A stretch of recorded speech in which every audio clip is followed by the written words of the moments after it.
مبروك للمنتخب العراقي الفوز والتأهل الرسمي إلى الدور المقبل. ثالث المنتخبات اللي تتأهل الآن إلى الدور الثمانية لبطولة كأس العرب. فاز المنتخب العراقي 2-0 على المنتخب السوداني بجدارة واستحقاق. مبروك راضي شنيشل، محمد أحمد، بشير، هارد لك. راضي على النتيجة؟ اي طبعا ممتاز، الحمد لله وشكر. طبعا مبروك لمنتخبنا، قدم مباراة ممتازة. مبروك للكادر التدريبي، اللاعبين حقيقة أبارك لهم بشكل خاص، لأن إذا ما جدك لاعبين حقيقة يطبقون أفكار المدرب. اليوم أنا مرتاح جدا لأن الفريق استمر شوطين متتاليين هو يلعب بنفس التنظيم، نفس الأداء، نفس الشخصية، ترابط الخطوط، اللاعبين قريبين على بعض. حسيت ماكو اكو تفاوت بالمباراة يعني الا فيما ندر. نعم. كذلك اهني طبعا بعض اللاعبين حقيقة اللي راهنا عليهم اني هم قلوب الدفاع. سابقا كان عندنا خلل، الان قدموا مباراة ممتازة جدا.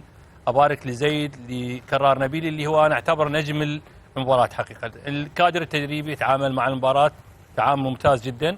ومثل ما تفضلتوا جميعا احنا الشوط الاول توقعنا 0-0، الاضافات هي خلقت الفارق. طبعا مبروك لمنتخبنا، واتمنى طبعا ان يذهب بعيدا في هذه البطوله. هارد لك محمد.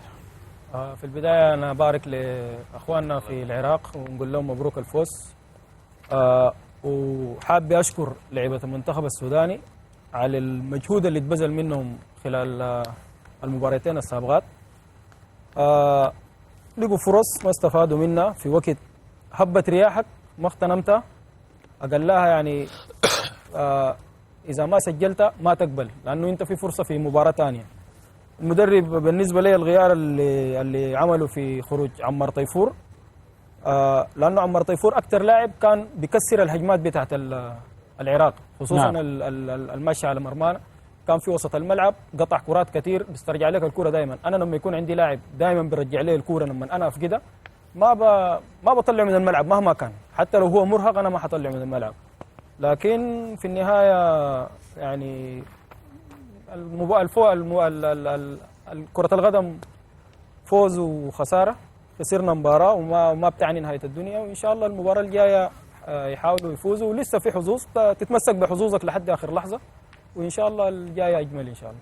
الآن نفتح معاكم طبعا مباراة العراق والسودان، نرجع لها في الليل أكيد، لكن الآن نفتح معاكم ملف المباراة الرابعة اللي تقام اليوم، مباراة المنتخب الإماراتي والمنتخب المصري.